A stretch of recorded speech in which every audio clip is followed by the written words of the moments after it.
राष्ट्र सर्वप्रथम, राष्ट्र सर्वप्रथम, राष्ट्र सर्वप्रथम, राष्ट्र सर्वप्रथम। राष्ट्र सर्वप्रथम की बात ललित सुमन के साथ कार्यक्रम में आप सभी राष्ट्रवासियों का हार्दिक स्वागत है।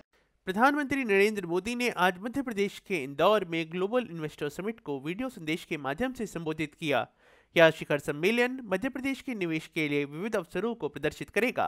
सभा को संबोधित करते हुए प्रधानमंत्री ने सभी निवेशकों और उद्यमियों का गर्मजोशी से स्वागत किया और एक विकसित भारत के निर्माण में मध्य प्रदेश की भूमिका पर भी प्रकाश डाला। उन्होंने कहा, आस्था और अध्यात्म से लेकर पर्यटन तक, कृषि से लेकर शिक्षा और कौशल विकास तक मध्य प्रदेश एक अद्भुत गंतव्य है। उन्होंने बताया कि शिखर सम्मेलन ऐसे समय में हो रहा है जब भारत के अमृतकाल का स्वर्ण युग शुरू हो चुका है और हम सभी एक विकसित भारत के निर्माण के लिए मिलकर कार्य कर रहे हैं। आप सभी इन्वेस्टर्स का, उद्यमियों का बहुत बहुत स्वागत है। विकसित भारत के निर्माण में मध्य प्रदेश की भूमिका बहुत महत्वपूर्ण है।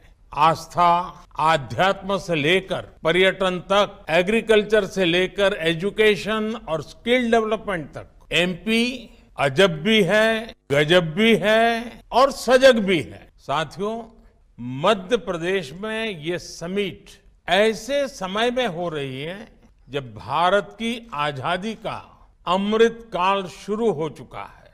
हम सभी मिलकर विकसित भारत के निर्माण के लिए जुटे हुए हैं और जब हम विकसित भारत की बात करते हैं तो ये सिर्फ हमारी एस्पिरेशन नहीं है, बल्कि ये हर भारतीय का संकल्प है। मुझे खुशी है हम भारतीय ही नहीं बल्कि दुनिया की हर संस्था, हर एक्सपर्ट इसको लेकर आश्वस्त दिख रहा है।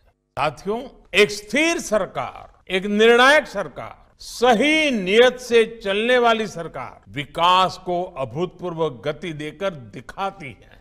देश के लिए हर जरूरी फैसले उतनी ही तेजी से लिए जाते हैं। आपने भी देखा है कि कैसे बीते 8 वर्षों में हमने रिफॉर्म की स्पीड और स्केल को लगातार बढ़ाया है। बैंकिंग सेक्टर में रिकैपिटलाइजेशन और गवर्नेंस से जुड़े रिफॉर्म्स हो, आईबीसी जैसा मॉडर्न रिजोल्यूशन फ्रेमवर्क बनाना हो, जीएसटी के रूप में वन नेशन वन टैक्स जैसा सिस्टम बनाना हो, कॉर्पोरेट टैक्स को ग्लोबली कॉम्पिटिटिव बनाना हो, सोवरिन वेल्थ फंड्स और पेंशन फंड्स को टैक्स में छूट हो, अनेक सेक्टर्स में ऑटोमेटिक रूट से 100% एफडीआई की परमिशन देना हो, छोटी छोटी आर्थिक गलतियों को डिक्रिमिनलाइज करना हो, ऐसे अनेक रिफॉर्म्स के माध्यम से हमने इन्वेस्टमेंट के रास्ते से कई रोड़े हटाए हैं। आज का नया भारत अपने प्राइवेट सेक्टर की ताकत पर भी उतना ही भरोसा करते हुए आगे बढ़ रहा है। हमने डिफेंस, माइनिंग और स्पेस जैसे अनेक स्ट्रेटेजिक सेक्टर्स को भी प्राइवेट सेक्टर के लिए खोल दिया है। दर्जनों लेबर लॉज को 4 कोड्स में समाहित करना भी अपने आप में एक बहुत बड़ा कदम है। हाल ही में हमने नेशनल सिंगल विंडो सिस्टम शुरू किया है, जिससे मध्य प्रदेश भी जुड़ चुका है। इस सिस्टम के तहत अभी तक लगभग 50,000 स्वीकृतियां दी जा चुकी।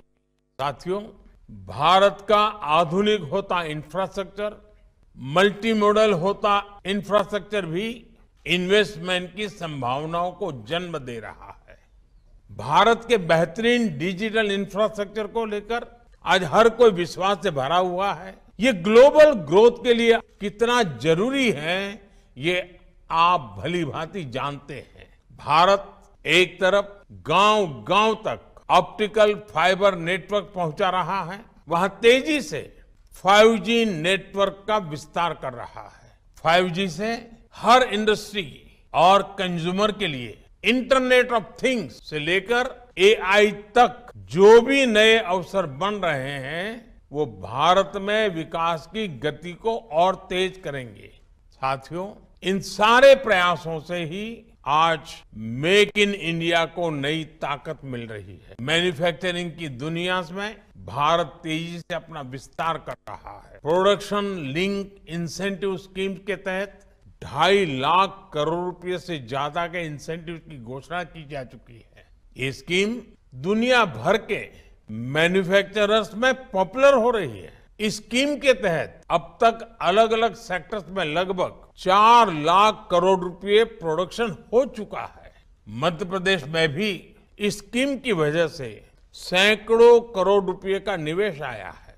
एमपी को बड़ा फार्मा हब बनाने में, बड़ा टेक्सटाइल हब बनाने में इस योजना का भी महत्व है।